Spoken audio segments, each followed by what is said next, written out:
یہ مقامات مقدسہ،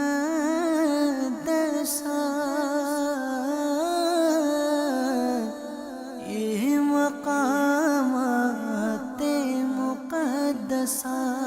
ناظرین، یہ میدان بدر کے پاس کا ایریا ہے اور یہ اس دور کے بنے ہوئے مکانات ہیں۔ اس طرح لگتا ہے جیسے 1450 سال پہلے کے ہم زمانے میں آ گئے ہیں۔ والوں سے ہے جو وابستہ،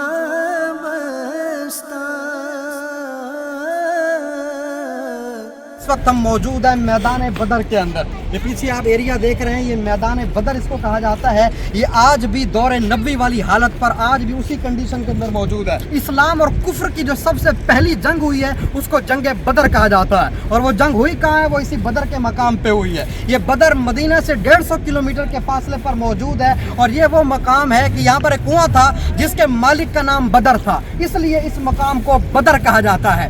جب مسلمان مکہ سے ہجرت کر کے مدینہ میں آئے تھے نا، تو اس وقت تک جو مسلمانوں پر جتنا ظلم ہوتا تھا، کافر مارتے تھے، حکم نہیں تھا کہ مسلمان جواب میں کچھ کہہ سکے، کیوں؟ جہاد کا حکم ہی نہیں آیا تھا۔ لیکن جب آقا مکہ سے ہجرت کر کے مدینہ پہنچے اور پہلا سال تھا، اس وقت اللہ تبارک و تعالیٰ کی طرف سے اجازت دے دی گئی کہ محبوب، اب تیرے جو یار ہیں، جو تیرے محبوب صحابہ ہیں، ان کو اجازت ہے، اگر کافر وار کریں جواب میں یہ بھی وار کر سکتے ہیں۔ پھر 313 کا قافلہ مدینے سے نکلا۔ جب نکلا، یہودی باہر دکانوں پہ بیٹھے تھے، تانا دیا کہ کدھر چلے ہو؟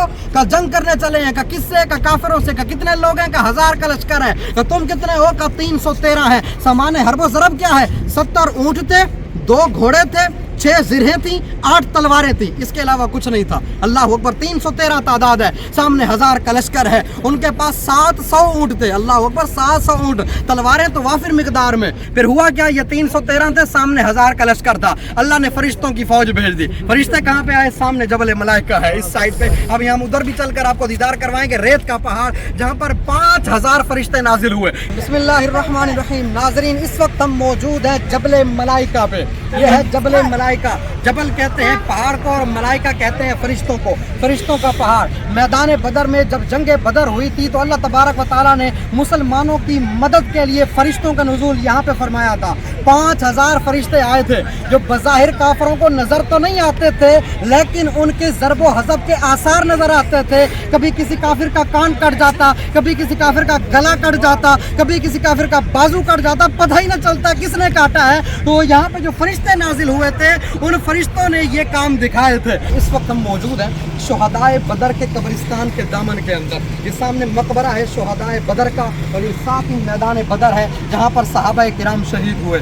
ان میں سے تقریباً 14 صحابہ شہید ہوئے تھے۔ 313 کا لشکر تھا، اور 14 صحابہ کرام اس میدان کے اندر شہید ہوئے، جن میں سے 13 صحابہ کرام کا مزار اس مقبرے کے اندر ہے، اس قبرستان کے اندر ہے، اور جو 14ویں صحابی ہیں ان کا مزار آگے راستے میں مقام صفرا پر حضرت عبیدہ بن حارث رضی اللہ تعالیٰ عنہ کا وہاں پر مقام ہے۔ یہ صحابہ بدر کے نام لکھے ہوئے ہیں جو شہید ہوئے تھے۔ یہ صحابہ یہاں پر شہید ہوئے تھے اس میدان بدر کے اندر۔ علماء نے لکھا ہے جو ان کے نام پڑھ کر دعا مانگتا ہے، اللہ تبارک و تعالیٰ وہ دعا قبول فرما لیتا ہے۔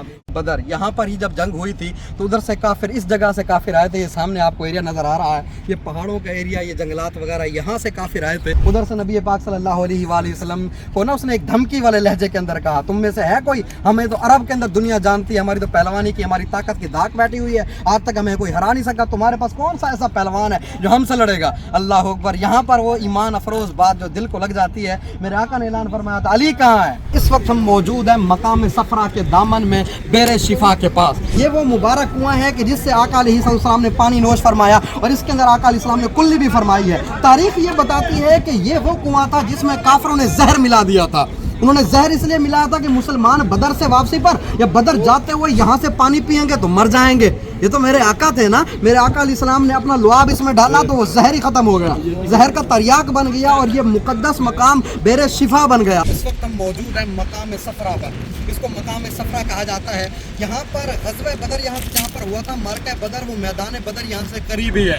وہاں سے واپسی پر جب مارکہ بدر ہو چکا تھا، تب نبی پاک وہاں سے تشریف لائے تھے، اور اس مقام پر آقا علیہ السلام نے، اس ایریا کے اندر آقا علیہ السلام نے قیام فرمایا تھا، اور اس ایریا کو مقام صفرا کہا جاتا ہے۔ یہاں پر جب آقا علیہ السلام تشریف لائے تو یہاں پر آقا علیہ السلام نے مال غنیمت بھی تقسیم فرمایا تھا۔ اس مقام پر آقا جب مال غنیمت تقسیم کیا تو یہ جو صحابی ہیں،